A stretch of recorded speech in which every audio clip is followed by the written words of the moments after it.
Hi, I'm Tricia, an organic gardener. I grow organically for a healthy and safe food supply, for a clean and sustainable environment, for an enjoyable and rewarding experience. A beautiful landscape feeds the soul.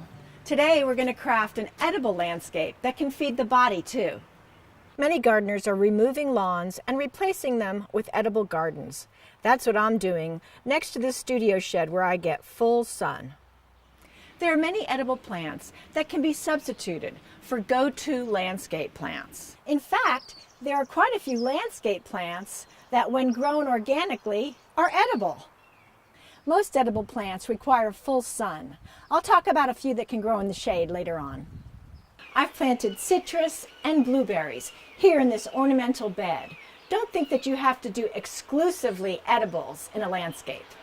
If you're planting edibles in a mix with ornamentals, I recommend that you avoid planting any plants that are toxic, especially if you have children around. Common landscape plants that are toxic if eaten include oleander leaves, all parts of azaleas, rhododendrons, hydrangeas, privet, daphne, and laurels. Be aware that certain parts of edible plants can also be toxic, and bear that in mind when you plan your garden. Tomatoes, potatoes, and rhubarb all have toxic leaves. Let's start with the trees that will anchor my design. If you are planting an ornamental garden, some of the ornamental tree picks for a location like this would be maples, crepe myrtle, redbud, purple-leafed plum, and dogwood.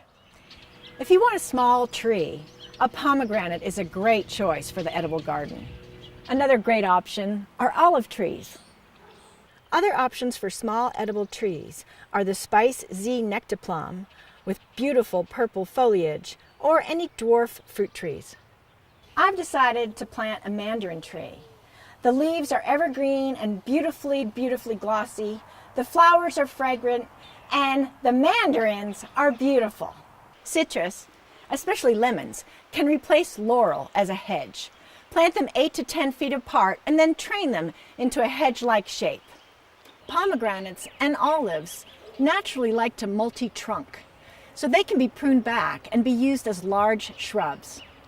Crab apples produce gorgeous blossoms and small, crisp, juicy apples that are perfect for blending into cider, eating out of hand, or preserves. Looking for stunning fall color? Persimmon trees have gorgeous fall color. Let them grow larger for a shade tree or summer prune to keep them compact. For the mid-range plants, I'm going to plant the green globe artichokes.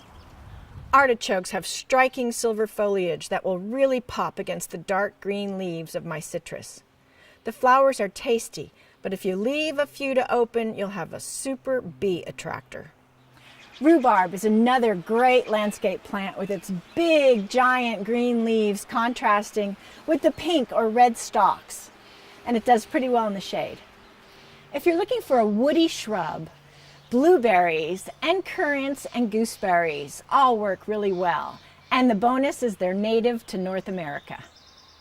Blueberries are breathtaking fall color, and even in winter, the leafless canes are a bright red orange. You can even train your blueberries into a hedge. Currants are a hardy plant that grow naturally into a shrub. This one has been a little bit neglected, but I think with a little bit of pruning, it'll make a beautiful espalier. Currants are a hardy plant that grow naturally as a shrub, or you can train them into lovely espaliers. Gooseberries are a close relative of currants and have similar habits. Both of these plants will still produce berries in part shade. And I'm going to plant the black consort currant here as a mid-range woody plant. I'm going to take a lot better care of this one. My climbing rose has buds which are just about to bloom into beautiful edible flowers. Organically grown rose flowers can be added to desserts, candied, or used to make rose water. And the hips can make tea. Let's talk about the low-growing plants and the ground covers. Violas, snapdragons, and marigolds have beautiful flowers that can brighten up any salad. Nasturtiums are edible superstars. Some of them are mounding and some of them are vining and climbing, and that makes them really versatile. These are going to be mounding to about 10 inches. Kale, chard, and red lettuces really add some pizzazz. Herbs like rosemary, thyme, lavender, sage, and oregano are perfect for this type of garden. On to ground covers.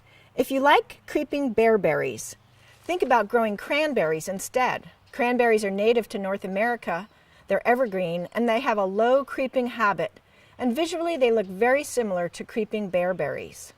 Alpine strawberries are another lovely ground cover. Children love to pick the tiny strawberries. That's what I'm going to use.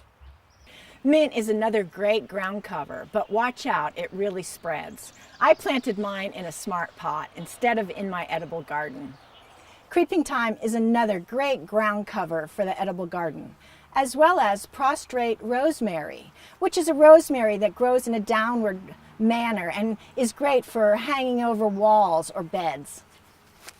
I'm not using vines in my area, but I thought I'd highlight some great edible vines. Some of my favorite perennial vines are grapes, hardy kiwi, and hops.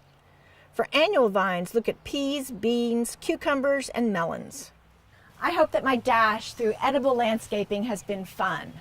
Start small and build up to a tastier landscape, and grow organic for life. Thank you for watching. Please subscribe to our channel, share this video, and follow us at the sites below. Don't forget to like this video.